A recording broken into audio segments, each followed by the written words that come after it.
Think about the story of the Garden of Eden. We've all been handed the exact same comforting myth, a lost, earthly sanctuary made of rich soil and ancient trees. But the sources we're unpacking in today's explainer present a narrative that upends absolutely everything we thought we knew. It's a dark, terrifying theory, suggesting our true origins are far more mechanical than biological. There is a massive paradigm shift hidden deep within these ancient texts. On one side, you have the primitive forest we've been told about, but on the other, the reality suggested by hidden records points to something entirely different, an orbiting mothership. Hidden possibilities indicate that Eden was never a physical place on Earth at all. It possessed mechanical roots, operating completely separate from our natural ecosystem. Act 1. The Orbital Sanctuary. Ancient accounts suggest this sanctuary was actually a colossal metallic station, a structure so massive it cast a dark, permanent shadow over the ancient Middle East. And during an era of forgotten conflict, it didn't just vanish into thin air, it disconnected. Imagine massive thrusters igniting. As this station departed our atmosphere, it literally stripped humanity of incredible inherent gifts: telepathy, flight, even cellular immortality. Our very DNA was fractured. Act 2. The Cosmic Quarantine. You see, that departure was a sentence. The entities known to our ancestors as the gods ascended with only a select few, the pure humans. The rest of us were left behind to face the ultimate purge. Up above, in the sterile corridors of the station, there was immortal perfection. Down below, the dark, muddy earth, where humanity was suddenly subjected to the brutal, inescapable cycle of death. A cosmic quarantine had begun. Act 3. The Rebel Architect. But humanity didn't just accept this exile. Enter King Nimrod. According to the text, he was a ruler possessing immense intellect and strictly forbidden knowledge, and he absolutely refused to just bow down and worship the sky.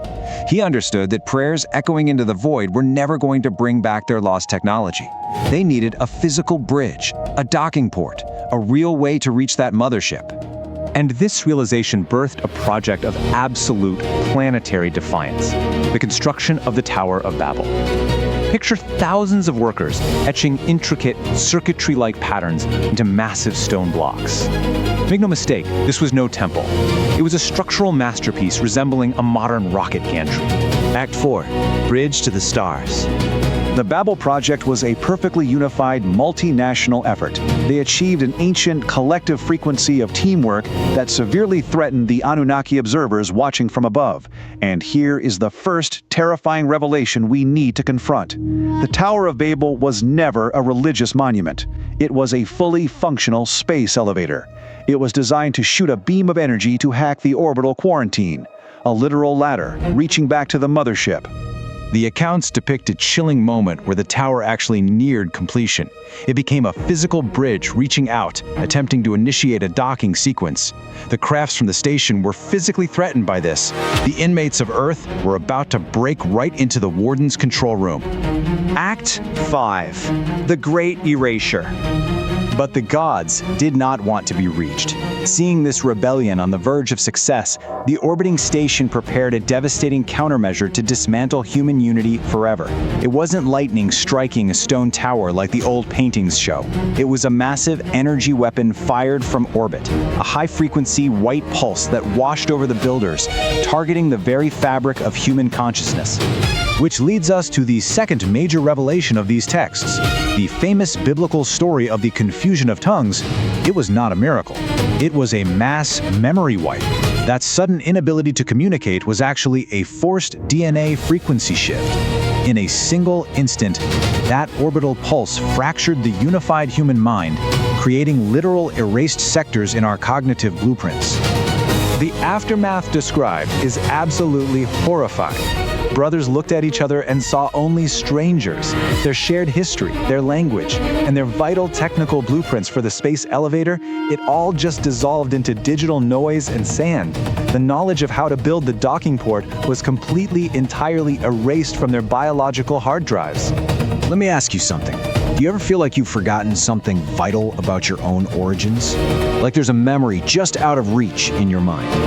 As those original memories were wiped away, the massive tower crumbled into the desert. The workers simply wandered away, disconnected, and that bridge to the stars was severed forever. Earth was transformed into a prison world. It became a planetary cage, surrounded by an invisible orbital grid. For thousands of years, the inmates have lived in the dark shadow of this catastrophe, completely forgetting they were ever part of the stars. We were conditioned to believe that our mortality and our isolation are simply the results of natural evolution. Act 6, the final filter. But ancient accounts suggest this timeline is not linear. It is a loop. The events of Babel were just part of a cosmic mechanism preparing to cycle once again. And here is the final, creeping reality these hidden texts unveil. The orbiting mothership. It is descending right now. It is re-entering our atmosphere to perform a final filter of the human race. The quarantine is ending. The wardens are returning to inspect their prison. Some perspectives indicate that our rapid technological advancements aren't our own doing. Modern DNA sequencing, global satellite grids, the push for a new world order, these are mere preparations, infrastructure for a new docking, or a new call. The entities are returning to see who is pure enough to finally board, and who will be left behind in the coming storm. We are standing right at the edge of a historical curve. Those ancient extraterrestrial blueprints that were wiped from us during the fall of Babel, they are finally resurfacing in our DNA. We are beginning to remember. And we are being presented with an imperative to evolve, to repair that ancient fracture, and perhaps to finish the ultimate defiance that Nimrod started. This is what everything boils down to. Are we destined for the dust, doomed to stay trapped on this terrestrial surface and just watch Eden sail away into the void once again? Or will we reclaim the stars? Will we use these resurfacing blueprints to rebuild our connection and break this cosmic quarantine for good? It's a profoundly dark reflection on our true hidden history. If these accounts hold even a fraction of the truth, our past is absolutely nothing like what we've been told. Reality isn't buried in the ground beneath our feet. It's waiting up there in orbit. So, are you ready to reclaim your seat at the table of the gods? Thank you for exploring these chilling, hidden possibilities with us in this Explainer. The truth of your origins is so much more terrifying and magnificent than you think. Keep questioning the reality you've been given before the ultimate return.